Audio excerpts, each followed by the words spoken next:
Mass Effect is one of the greatest sci-fi worlds of all time. And Mass Effect 1 was the game that started it all.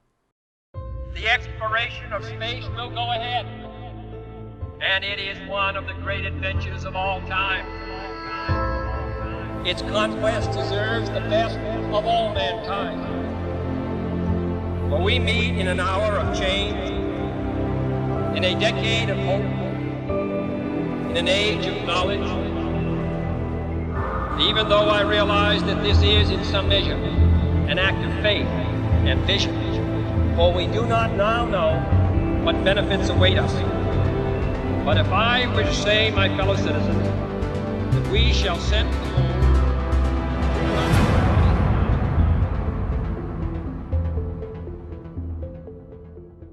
Mass Effect originally came out in 2007. It was by the creators of Knights of the Old Republic, and it was an acclaimed RPG team that many would say was at its peak. But for their next IP, they wanted to work on something of their own.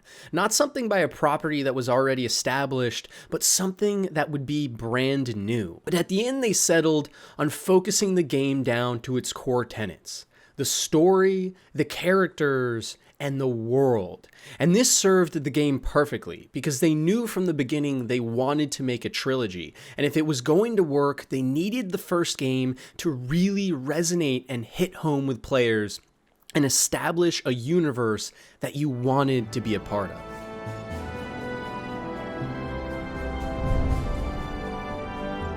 Board is green. Approach run has begun. Mass Effect 1 has a really strong start.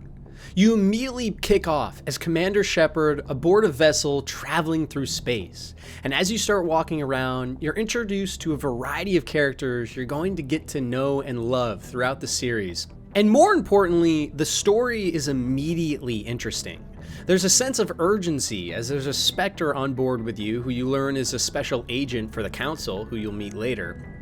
And also, one of your commanding officers seems to also be a little nervous. You go into the back of the ship to talk about a secret mission to Eden Prime that you're being sent on. Not only to be evaluated as a potential Spectre candidate, but also because of something happening on this world, this human colony that's gone amiss. Right before you land, you get a weird transmission from the ground team showing that they're under attack. And it looks like it's by Geth, a race people haven't seen in hundreds of years. The story's immediately interesting, and it, especially when I was a kid, grabbed me right off the bat. I was instantly so curious as to what was going on. When you land, this is when you first realize just how much better the Legendary Edition of Mass Effect is. Before I made these videos, I actually played through the old Mass Effect games, the non-Legendary editions, just so I would have a reference point while I was playing the Legendary Edition. And I have to say, this moment where you first get onto Eden Prime, my jaw was dropping by how much better this game truly looked. Right now, it's not the best game ever, it's not the greatest looking thing you've ever seen, but compared to what it used to be, it's pretty amazing. And we'll talk more about the Legendary Edition and the gun improvements later, but for now, I can say it looks way better and the gameplay is a lot better. But for now, let's focus on the story. So you continue on through Eden Prime, you lose a teammate, you gain a new one, and you're introduced to the villains of the game, that being Saren and Sovereign. Saren's actually a rogue Spectre who's going against the Council and teaming up with the Geth to accomplish some of his more sinister goals, which you learn about later in the game. And more importantly, you meet a lot of colonists that tell you their story and what happened on Eden Prime. And this is the first example of how great the world building in Mass Effect is. I remember just even talking to these colonists and learning about what Eden Prime was like before the attack, exactly what happened, and learning about Geth, a race I knew nothing about, of sentient AI machines that were coming back and harvesting people and turning them into zombie husks. It's so immediately 80s, 90s sci-fi, and I love it. It can be campy at times, but it's so fun and it's just interesting.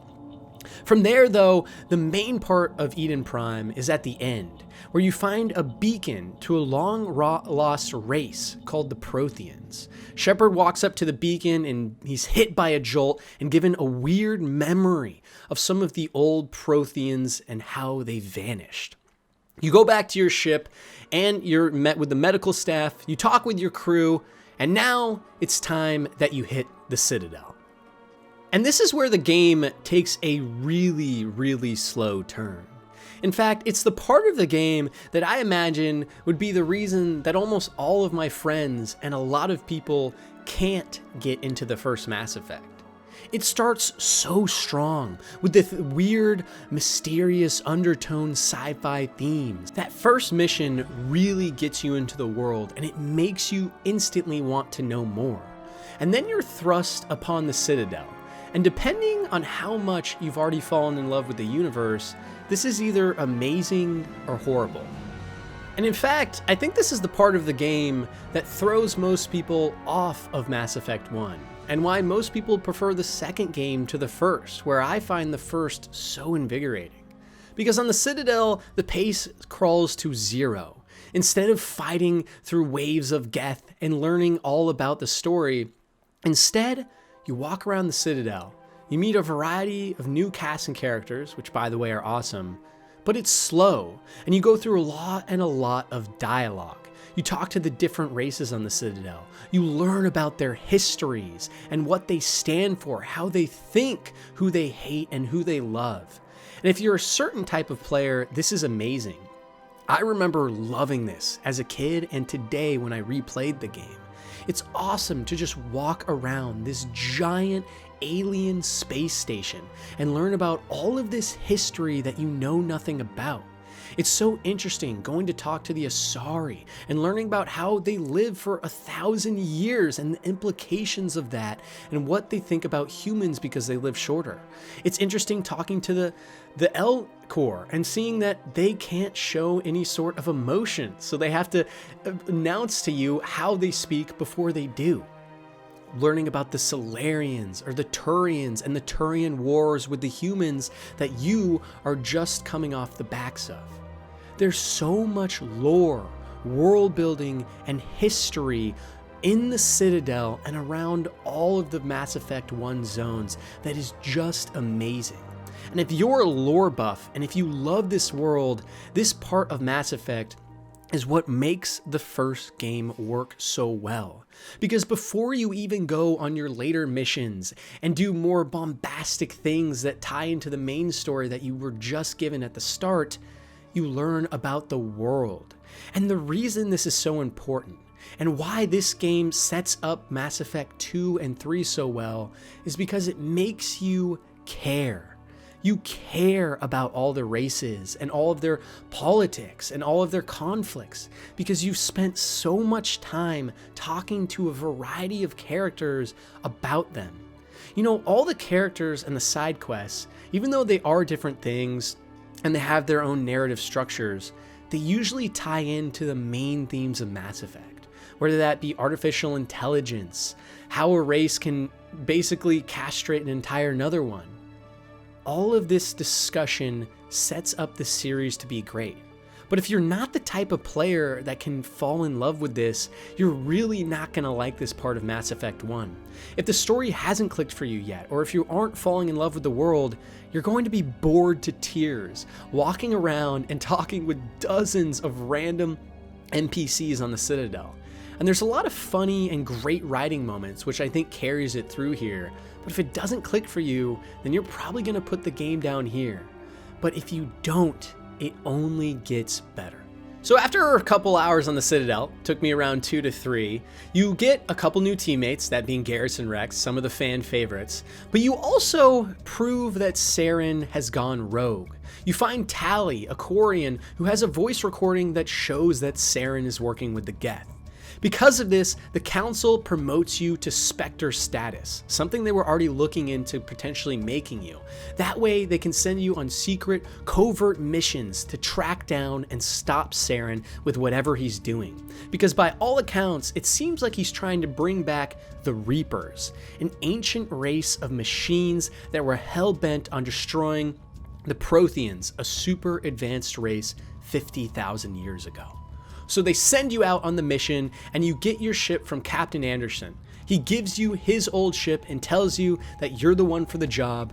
And this is where your journey really begins. And this is where Mass Effect only gets better. Space. Saren must be stopped. And I promise you all, we will stop him. Well said, Commander. Captain will be proud. The captain gave up everything so I could have this chance. We can't fail. Yes, sir. When you first get your ship, you're given 3 main missions that you can go tackle in whatever order you want. One of them, on Therum, is to find Dr. Liara Tassoni, an Asari who seems to know more about the Protheans that would be helpful in your journey. You also have 2 other options, that being Pharos and Noveria, where there has been a lot of Geth activity and the Council has suggested you go check them out. On my playthrough, I originally started with Therium because I wanted to go get Liara because I knew her from the old games and I wanted to have her on my squad. And I have to say, out of all of the main missions, this is definitely the weakest. Therium starts off pretty cool. You're in the Mako, you land on a planet, and you start driving around and killing a lot of different Geth. And it's a really cool environment with magma everywhere and a lot of mountains and red undertones. But honestly, there's a lot of fighting with the Geth, and thank God the combat's better now because it just kind of drags on. You eventually get to their main base of operations, you fight through wave after wave of Geth, and you eventually make your way down into a secret tunnel system where Liara is being held. You help get her out, you fight a Krogan to help her escape, and you're picked up and taken off the planet. And out of all of the main missions, this one was just so bare bones and in a lot of ways pretty boring for me. And I think it's actually a good mission to do first. Not only because you get Liara, your final squad mate for the game, which by the way, she's very OP in this game, but also it was just so uninspired and boring. It was interesting fighting the Geth, and it was interesting getting in the Mako again for the first time with the new and improved controls, and having a fun time watching Geth explode and fly away as I shot at them. But at the end of the day, the level was just... it wasn't what made Mass Effect so great for me. It was a boring start, and I didn't enjoy it that much. After this mission, you also have a lot of side assignments that have stacked up that you can now go and tackle. I had already done a lot of side quests on the Citadel, and those were fun, a lot of political intrigue and learning about the world, but now I had a lot more side missions in the general universe. And that's where you first get introduced really to how vast Mass Effect 1 is. You see, Mass Effect 1 is the only game that has a system where you can quite literally land on tons of different planets and just drive around this giant, empty, desolate place. And while it's pretty boring in a lot of ways, it also just makes the game and the world feel so much bigger. And this is where I did a lot and a bulk of my side quests after this Therum main mission. And I have to say, at this point in my playthrough, I was a little bored. I remember just sitting there and being like, dang, like this isn't as good as I remember. Almost all of the side quests go to the same exact structure with just a slightly different coat of paint and slightly different art assets, and you just fight through a different wave of enemies, you get to the end, and you're done. But what carried me through all of these was the lore. Each of them had an interesting background or an interesting payoff or story that at least carried me through. Even though the combat was bare bones, every single environment where you fought was similar, the worlds themselves were always just different enough to keep my curiosity piqued, and the stories told were interesting. For example, there's a story about Captain Kyle, a religious zealot who set up a band of followers on a far away a rock that not many people know about. You infiltrate the encampment, and if you have a high enough score, you can actually talk Kyle out of leading his followers to death. And it really shows the strengths of the Paragon Renegade dialogue system in Mass Effect, but we'll talk about that more in depth once we're through the story.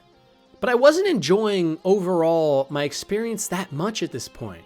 I really liked the main missions, but these side missions just were dragging on, and while they were kind of interesting, I wasn't dedicated enough to the lore of Mass Effect yet, again, to really want to play these. So eventually, I got bored after doing around 3 or 4 missions, and I said, it's time to go back to the main quest. And this is where things finally clicked again for me. I first went to Noveria. Noveria might just be one of the single best missions in Mass Effect, and that being all 3 games. When you originally land in Noveria, it's an icy and cold planet. You land at essentially what is their reception center, and you learn that this planet is home to a bunch of different science groups and facilities, all working on top secret and government projects. When you first land on the facility, you realize that Liara's mom and Saren's henchman, Matriarch Benezia, has been there already, and she's made her way to a facility called Peak 15. And while you've only seen a little bit of Benezia in cutscenes so far, you do know she's bad, not only because of her sinister undertones, but because of those fat tits. But this is where things really start to heat up. You see, in Noveria, you need to get a garage pass in order to get to a Mako vehicle to drive your way up to Peak 15 to go meet Benezia and figure out what's going on here and why there's Geth. But in order to get that pass, you have to either talk to the administration at Noveria or a select few group of people that can help you get a pass. And this is something that was done in Mass Effect 1 that isn't really done in later series. And that's giving you multiple options and ways to tackle a solution. You see, when you first walk into Noveria, there's so many different options to get that garage pass. There's actually a Hanar right to your right as you walk in that if you go talk to him, he's trying to smuggle some equipment off of the station, and he can help you get a pass if you're willing to help. But if you have morals and you're playing a Paragon Shepherd like me, you turn him down. But that doesn't mean that you're shit out of luck for finding a garage pass now. Instead, you can go talk to the administrators, the commanders on the station, and multiple different NPCs, and as they slowly unravel a story of deceit and corruption on Noveria, of secret underground tech facilities doing very sketchy work, and also of an administrator who is a little unhinged. I don't want to spoil too much of all the different options, but essentially there's around 7 you can choose from. And I eventually got the main administrator arrested, and this was from an undercover agent, and this resulted in me getting my garage pass. You head over to the garage, you're attacked by some Geth, Noveria freaks out a little bit because they didn't know Benezia had them, and now you're in the Mako, and you're in another driving section. And while I dreaded these in the old game, and I sort of do even now, I've grown to like them a lot more. The Mako's actually really fun. It can jump, it can dash, and you fight your way along the ridge of an icy mountain all the way up to Peak 15. And it's when you get here that you experience some of my favorite moments in the Mass Effect series. You see, Peak 15 was more than just a standard research facility. They had actually acquired an alien egg, as you slowly uncover going through the facility, on a desolate and abandoned ship that was traveling through the edges of space. And they uncovered an egg to an ancient race of insectoids that once tried to wipe out the galaxy called the Rachni. And as you make your way through Peak 15, you slowly uncover these bug-like creatures as they come at you in waves and waves. You have mysterious music as you go through the different bowels of this facility. It feels icy, it feels claustrophobic, and it feels so 80s sci-fi in a great way. You also uncover different artificial intelligence VIs that used to run the system and will tell you about the history and culture of the people that worked there. As you continue working through the facility, you eventually find a bunch of survivors. They're held up in the corner back rooms of the science facility, and they're trying to survive now with the Rachni outbreak. They're sad at what they've done, and they're trying to figure out how to remedy the situation, and they don't know what's going on in the outside world. But after talking with some of the crew, going through some fun side missions, and learning more about the facility and the people that work there, all along the way helping them out, or not helping them out, You finally reach the final room, where you find Matriarch Benezia, and if you have Liara, you have special dialogue that talk with her, and you go through a quite honestly annoying boss fight where you're in a square room and she sends waves of enemies at you, and then you finally fight her.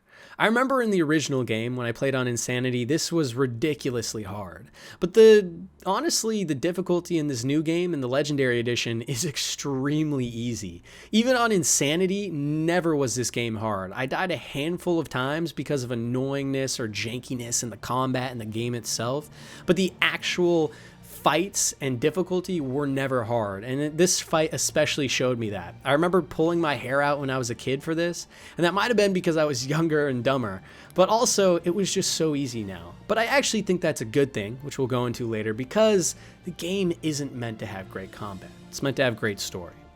So after you wipe out Matriarch Benezia, you're met with one of the most interesting decisions that I remembered before I even replayed this game as I was a kid. And that's meeting the Rachni Queen. You meet a Rachni Queen that's been separated from the other Rachni that are attacking the facility.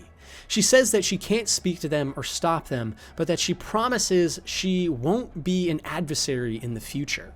She's done nothing wrong, and she was simply taken to the facility from the desolate ship, and now she's stuck in a weird situation. And this is one of those decisions that makes Mass Effect so great.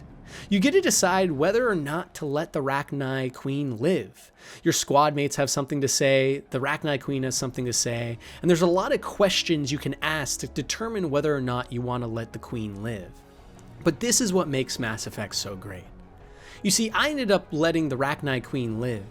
And it's so fun not only because you get to make that decision there, but these decisions carry over into the next games.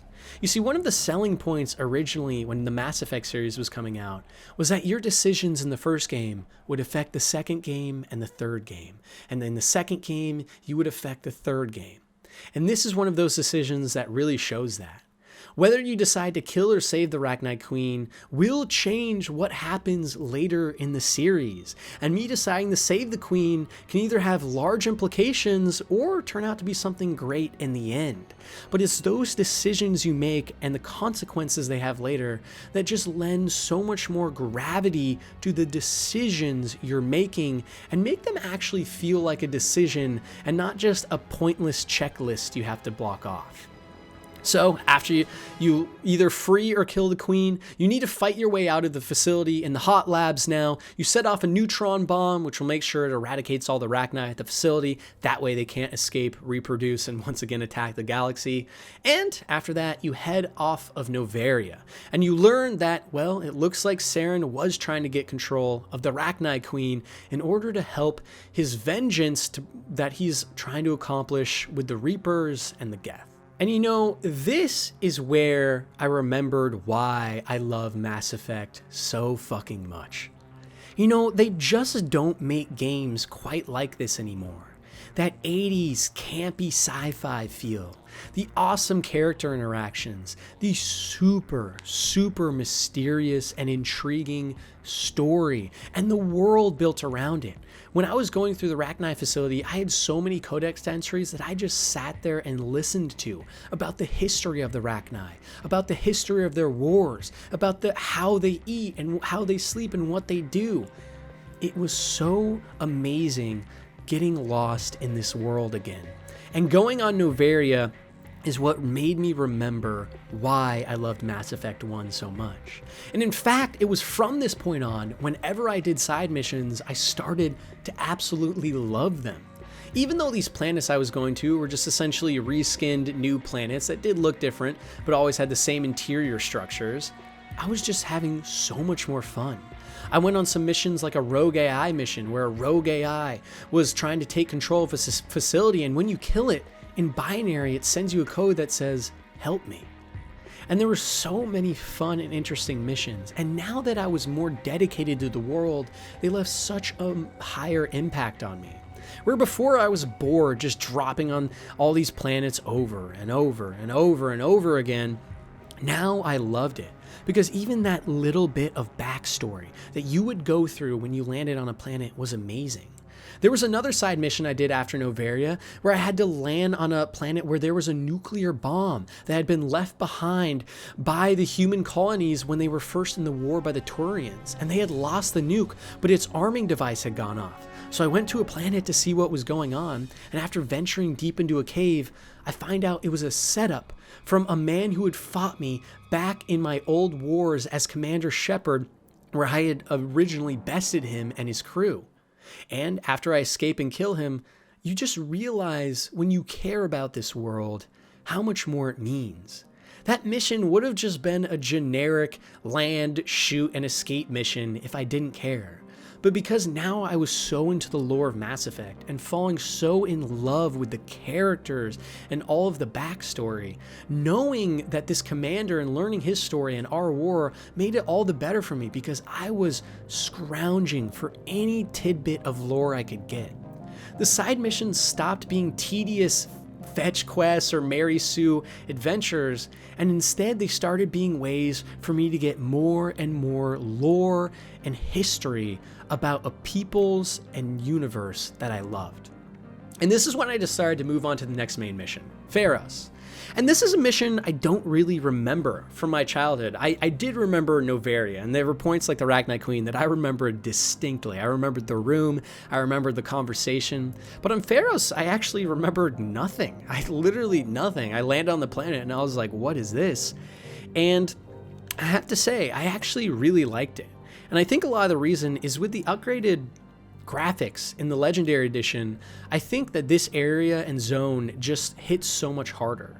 In Pharos, you land on a planet, and there's a bunch of colonists who are lacking food, water, and supplies. They've been attacked by the Geth, and they're in these giant cities above the clouds, but they're very desolate and broken down and destroyed.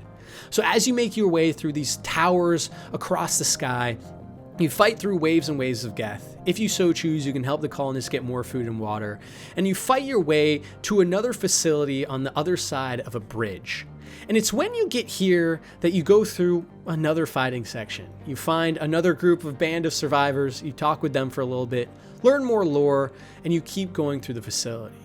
But what makes Pharos really special compared to Noveria is just that sense of impending doom. The music on Pharos is amazing. It's so dark, it's so cramped, it feels wet, it feels scary, it feels just off. And as you're traveling through all these just broken down buildings, you realize how great Mass Effect is in that sense of old sci-fi that I've grown to love.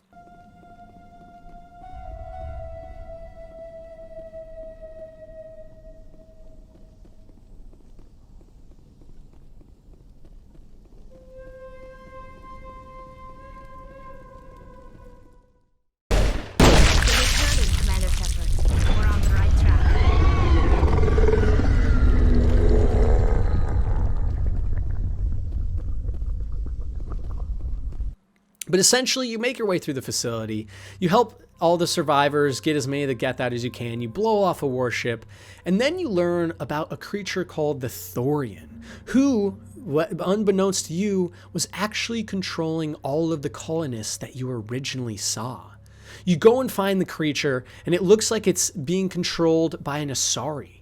You start fighting through the creature. You can either decide to try and save it or kill it, and I decide to kill it. So you destroy all the tentacles. You go through endless waves after waves of Asari and Geth soldiers, and eventually you get to the top.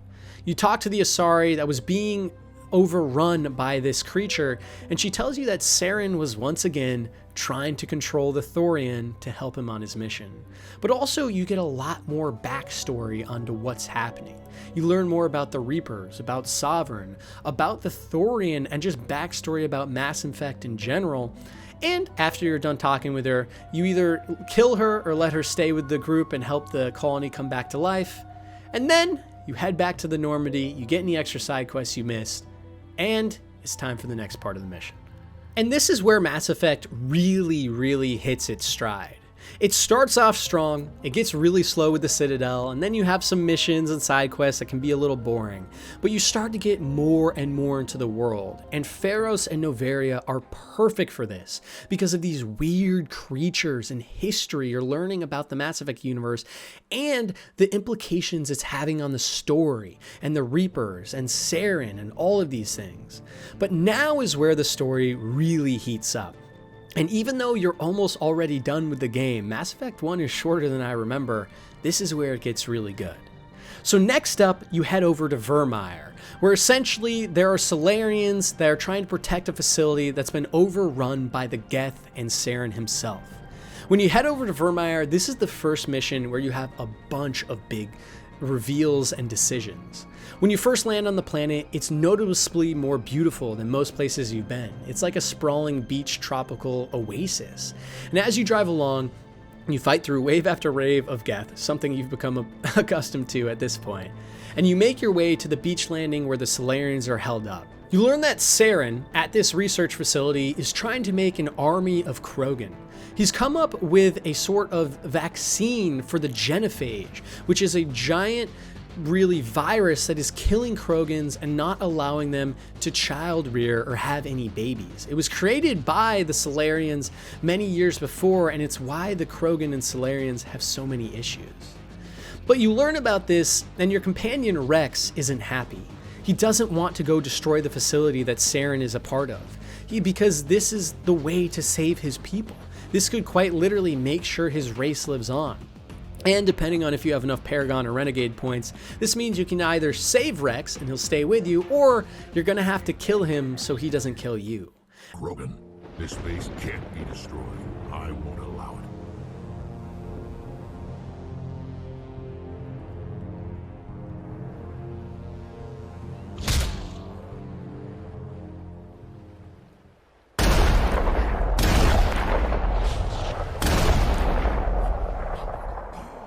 Commander, are you all right? I'm feeling a hell of a lot better than he is. And it's another one of those decisions in Mass Effect that just has a lasting impression on the player.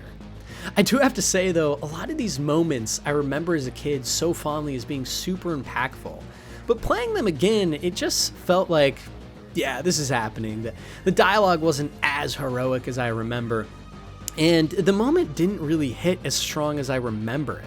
Maybe it's because I wasn't as close to Rex, as I hadn't taken him on as many missions as I did originally. But a lot of these moments just weren't as impactful as I remember when I was a kid, but they were very strong, and there is a moment upcoming that was just as good as I remember. So you make your way through this facility now, whether or not you saved Rex, and you also have to decide whether or not to send different people to different parts of the facility and maybe potentially let them die. So as you work your way through the facility, you learn a lot about the research happening there. You help free scientists or keep them there, depending if you're doing Paragon or Renegade. And you work your way through the facility learning more. But eventually you get to a moment which is one of the best in all of Mass Effect. And Mass Effect 1 has a lot of moments like this, where you for the first time meet Sovereign, Saren's ship. And this is where you learn that Sovereign isn't just another ship. He isn't just a powerful capital fleet ascender that Saren has. In fact, he's a Reaper. Those ancient machine races that wiped out the galaxy 50,000 years ago, you discover him here. And it's here that you learn all about Saren, that he's a race of these non-organic machines that come back and wipe the galaxy of all life every 50,000 years. He's menacing, he's scary, and he's impending. And this is a great villain in Mass Effect, and it shows what makes the first one so great as opposed to the second and third. The pattern has repeated itself more times than you can fathom. Organic civilizations rise, evolve, advance, and at the apex of their glory, they are extinguished. The Protheans were not the first. They did not create the Citadel. They did not forge the mass relays. They merely found them. The legacy of my kind. You exist because we allow it, and you will end because we demand it. They're harvesting us. They're here to wipe us out. You see, in the second and the third game, in the second one, the Reapers aren't as big of a discussion the whole time. You're not constantly chasing them. And in the third, you're so up and close with them that they lose a little bit of their mystique. But what made Mass Effect 1 so great is that the Reapers truly feel like otherworldly gods that are unstoppable. When you talk to Saren, he almost brushes you off as if he doesn't care, and he's simply just appeasing your questions. He's not scared of you, he isn't threatened, he simply is. And that's what makes the Reapers and the mysterious undertones of Mass Effect 1 so great. When you have these reveals, and you have these almost Lovecraftian monsters that are just so beyond our comprehension that they become extremely interesting. And that's my favorite parts of Mass Effect. You know, meeting the Rachni and learning about these weird creatures that haven't been seen for a while. The Geth, which haven't been seen in the inner realms for 200 years. Meeting the Thorian, a weird creature that I totally forgot about. And now talking to Sovereign, another Lovecraftian monster that is just impending. So you learn more about the lore of Mass Effect. You learn that the Reapers are trying to come back and purge the galaxy of all organic life, just like they do every 50,000 years. And it's so interesting when you have these revelations. I already knew about this replaying the Mass Effect Legendary Edition, but I can distinctly remember as a kid, when I first heard these revelations, I was just giddy with excitement.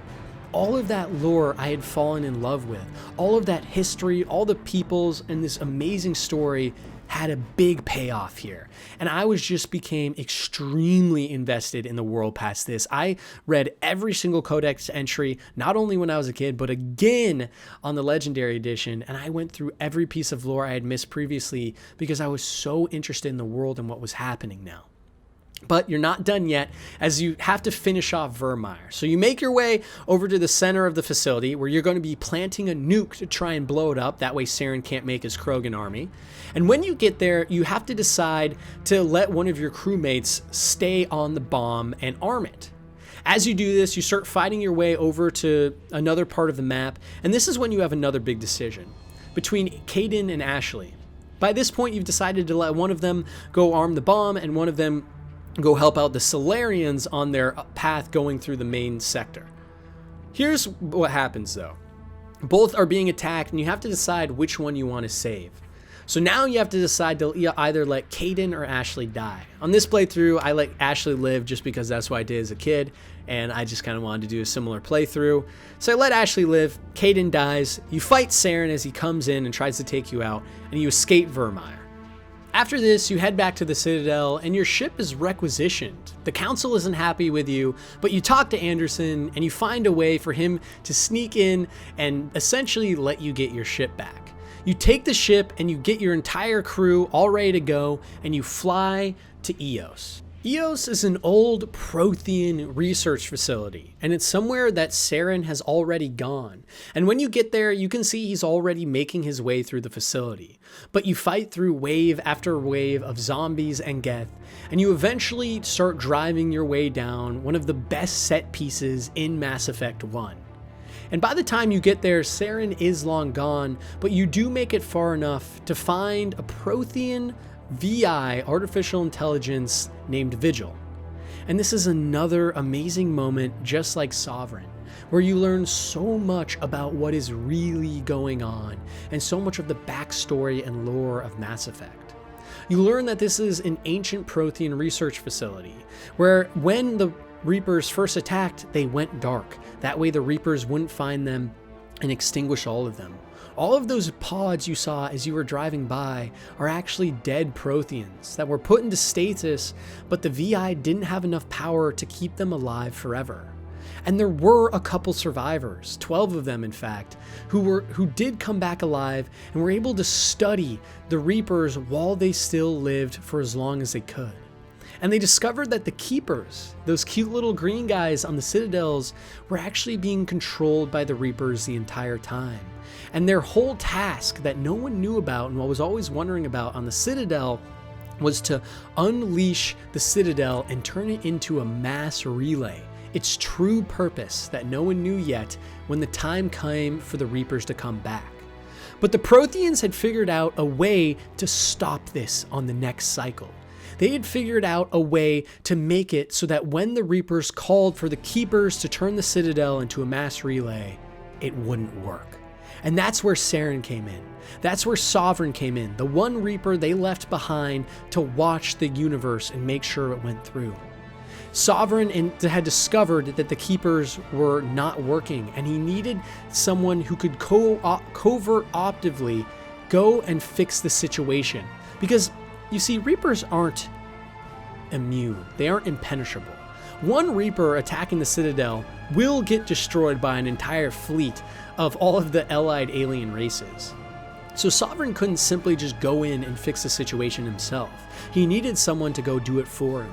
And that's when he indoctrinated and mind-controlled Saren and turned him to his side. And it just goes to show how great the antagonists in this first game are. For example, with Saren, he's always had a good reason for why he was backing the Reapers. He knows about the cycle of every 50,000 years everyone being wiped out. He knows how powerful the Reapers are, and he knows how powerful the Protheans were and how they lost. It makes sense that he's given up and he's simply trying to help the Reapers to save himself and as many people as possible. He's not just simply a maniacal crazy person.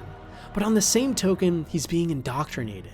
And even at the end of the game, if you have a high enough Paragon or Renegade position, you can actually convince him to kill himself because he finally breaks free of that indoctrination.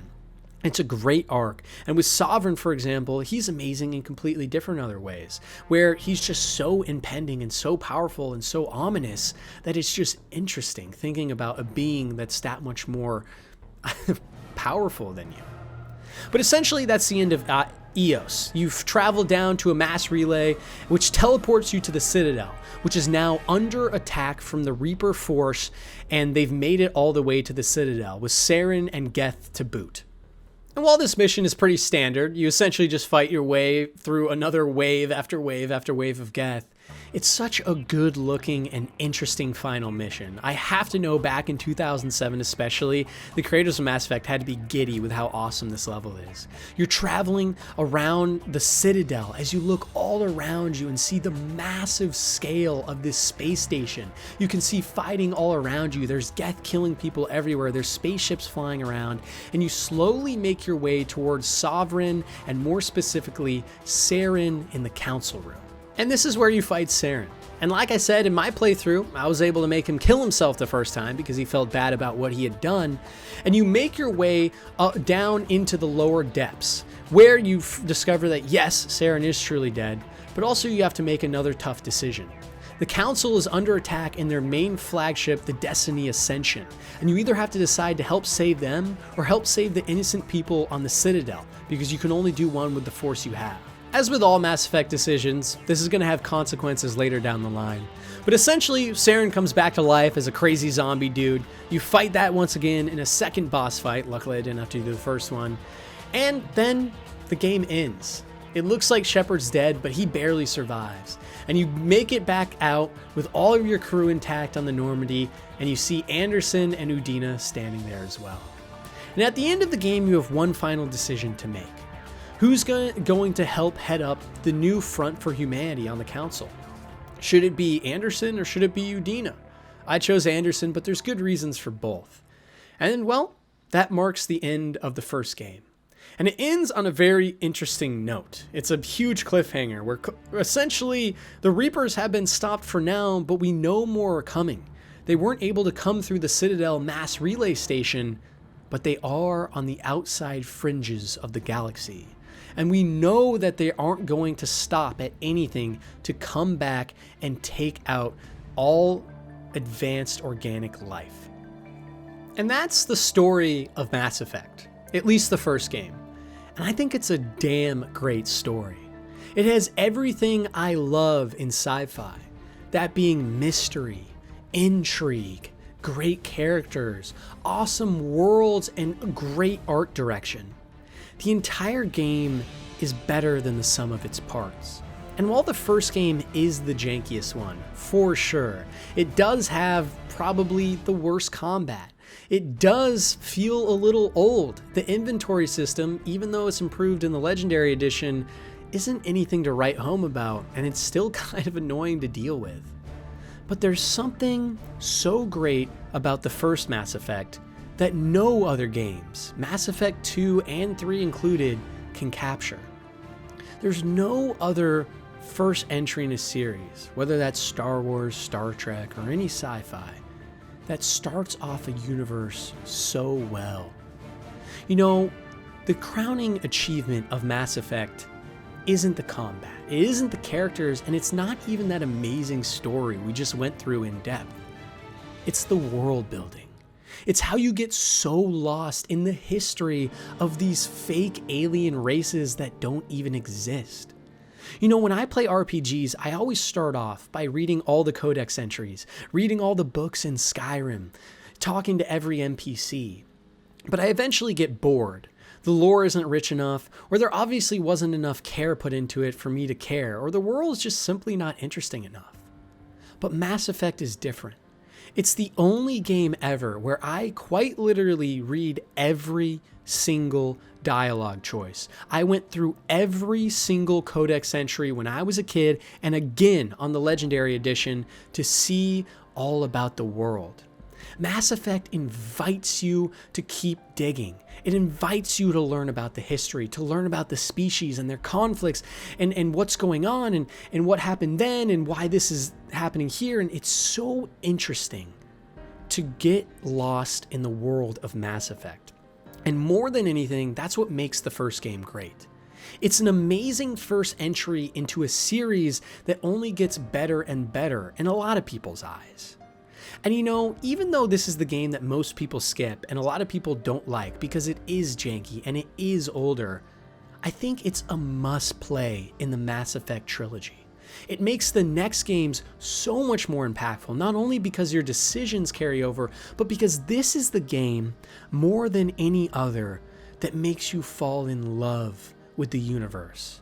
If you play Mass Effect 1 all the way through, I challenge you not to just absolutely fall in love with what's on offer here and just be biting at the teeth to play Mass Effect 2 and 3, but you can't wait for more. You know, the second and third games can be played, just those two, and they'd be good. But playing Mass Effect 1 is what makes this series great. And another thing I have to shout out too is the music in this first game is phenomenal. There were so many times where I was just walking through different environments and the weird, creepy music in the background, or the upbeat, just sirens and synths I could hear as I was walking through my ship were awesome. And they always set the tone and the mood of the scene. And the composers of Mass Effect 1 are geniuses in many ways. I will say though, there's so many audio mixing issues in Mass Effect, especially in the first one. There were a lot of times where quite literally I was in a dialogue section and I could barely hear what the characters were saying because the music was blaring so goddamn loud. Secure. You should be able to cut the alarms from you. Might even be able to trigger alarms on the far side of the base. It'll clear out the guards for us, but they might be too much for the Solarian teams to handle. But you get over it, and you are allowed to adjust the audio settings manually, so I was able to do that, and it made it a lot better. But it was weird to me that they somehow were able to release it like this, because at least in my experience on PC and console, the audio mixing was way off at certain points, to an extent that I wonder if anyone even played through that and tried to edit it. On top of that, the characters in the game were awesome. As everyone will probably tell you, Mass Effect 2 is most well known for its characters, and they are better and they have better arcs. But Mass Effect 1 has good characters. Garrus is interesting, Rex is funny, Ashley is okay, Tali is cool. Liara, I didn't like much at first, but she grows on you, especially if you do the romance with her. Joker's awesome as always. And the characters are there, but not as prominently as they are in later parts of the Mass Effect series. And there are moments where they talk in certain missions and they have something to say, and it's just enough that you do grow to love these characters. They aren't quite as good as they are in Mass Effect 2 and 3, but it's a great start, and the game does a good job of making you like these characters, making you want to know more.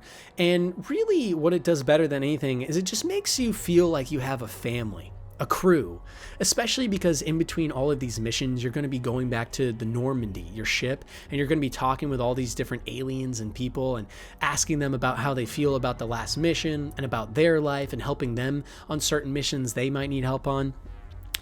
There's nothing to the extent of Mass Effect 2 or 3 where there's loyalty missions and entire segments devoted to these characters and the arcs and how they grow, but it's there, and it's an important part of Mass Effect that only gets better. But more importantly, I think one of the reasons I've always, when I was a kid at least, liked Mass Effect 1 more than 2 is because Mass Effect 1, where it did lack a little in comparison character-wise, it makes up for that in the story and the world building. As I've already said, that's what made this first game so fucking amazing. It's that you want to get lost in the world.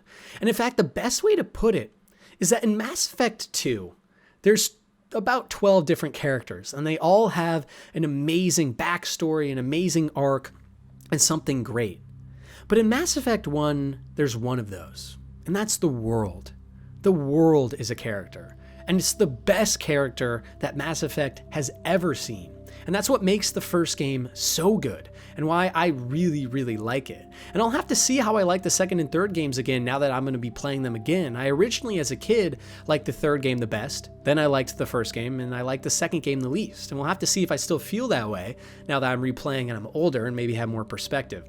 But we'll see. On top of that too, another thing I love about the Mass Effect series that I think it does great is the fact that it has a voice protagonist.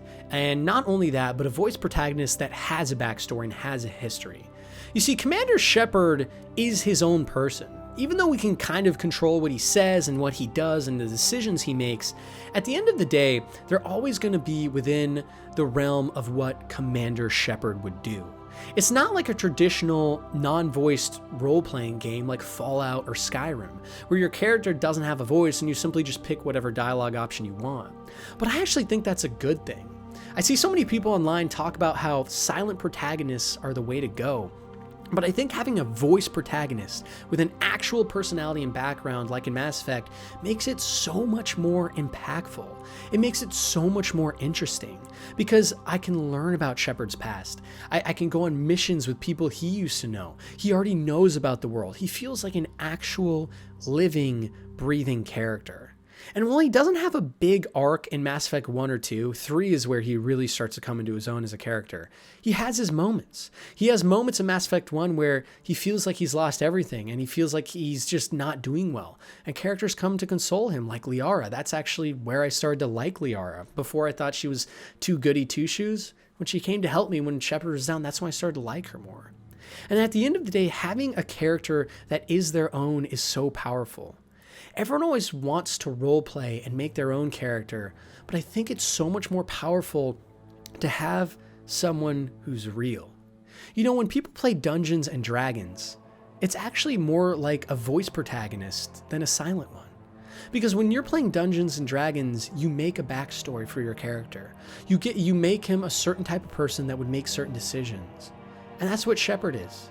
He's his own person, but you can kind of nudge him along his path. And he's a great character at that, and a great addition to the ensemble that is the cast you're going to see throughout all the games. He has dignity, he has vigor, and depending on whether you're Paragon or Renegade, he's either really funny and ruthless, or he's just a good guy. But either way, it's a great character to go through with, and I'm glad they chose a voice protagonist because assuredly, you can just imagine how much worse this game would be if they did it like Skyrim or Fallout. It just wouldn't work if your own character didn't have that much of a personality. Another thing I really liked about Mass Effect as a series, and especially Mass Effect 1, was how it was a very linear open world. And what I mean by that is nowadays, so many games like Assassin's Creed are just so focused on making the biggest and most open world possible. And I have to be honest, since the day that started, I found them so boring. They feel so soulless, and the creators of the game can't focus on making every single moment count. You know, in a linear story, pacing is a lot easier to handle. So for example, in Mass Effect, even though you can go on a lot of side missions and that throws off the pace a little bit, going through the main missions one by one, there's a sense of pace, almost like you're watching an awesome movie.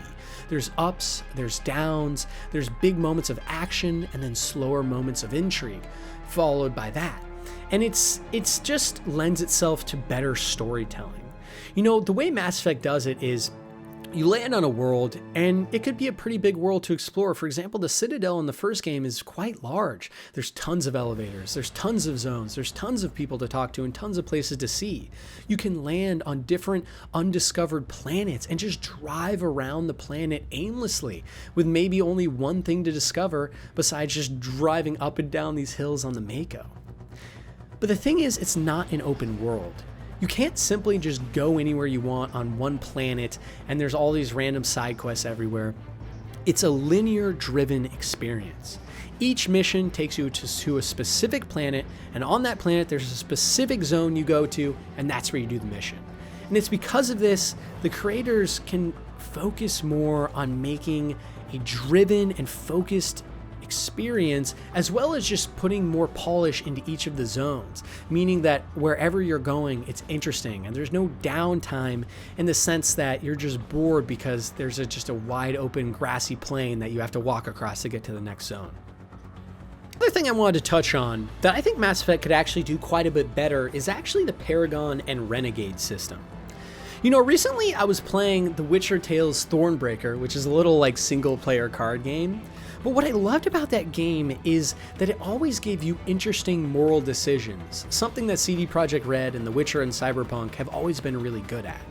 And I think in Mass Effect specifically, there wasn't always that sense of an interesting choice. A lot of the decisions boiled down to either being the quote-unquote good guy or the quote-unquote ruthless bad guy that just needed to get shit done. In fact, the decisions were quite literally outlined in blue, indicating good, or red, indicating bad, with Paragon and Renegade respectively.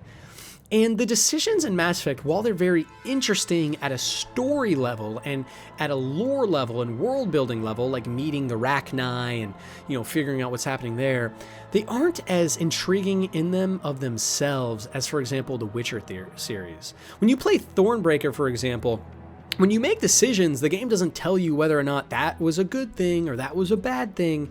It simply just does. Different characters react to what you did. So for example, your forces in Thornbreaker, if you do something that pisses them off, they'll like you less, but the game doesn't like you any less. The game doesn't dictate whether or not you're a good or bad person. It simply is. And I think a new Mass Effect game should definitely focus on making the decisions more impactful themselves.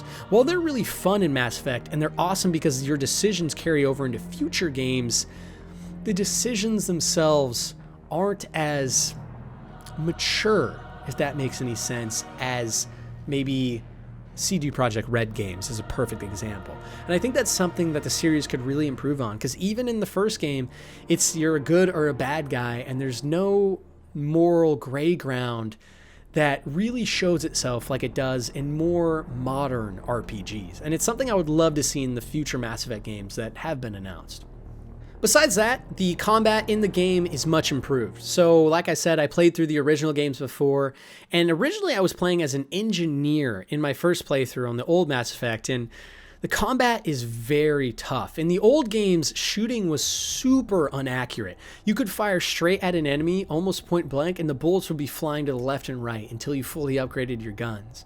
But in the new Legendary Enhanced version, the aiming's much more like you would expect, especially from a modern RPG. If you're aiming at someone, you're going to hit them. The snipers don't sway like crazy nonstop, and overall the combat feels a lot better. It still is not that great though. Getting into cover kind of sucks. It's not that great. It's really janky, which resulted in me mainly just running around shooting things, which actually was more fun that way anyways. But overall, it doesn't feel that great. It sounds better. It feels more impactful as well because of the sound upgrades for the Legendary Edition. But the combat isn't that great. However, I will say I played as an adept in my Legendary Edition playthrough, and throughout most of my playthrough, the combat was passable but not great. But towards the end, when I had a fully upgraded Liara, who was also a biotic, and myself, who was an adept biotic, it was really damn fun. You're able to quite literally just toss up bosses and all enemies around you, throw them around the map, they fly off the map and instantly die. And because Mass Effect 1 was so unbalanced, the adepts are ridiculously overpowered, but it's actually so fucking fun. Because instead of actually having a challenge and having to fight things, you just throw everything around like you're just a Star Wars just Sith user, just throwing everything around, which is apt since they made a Star Wars game before this. And this actually turns out to be really fun.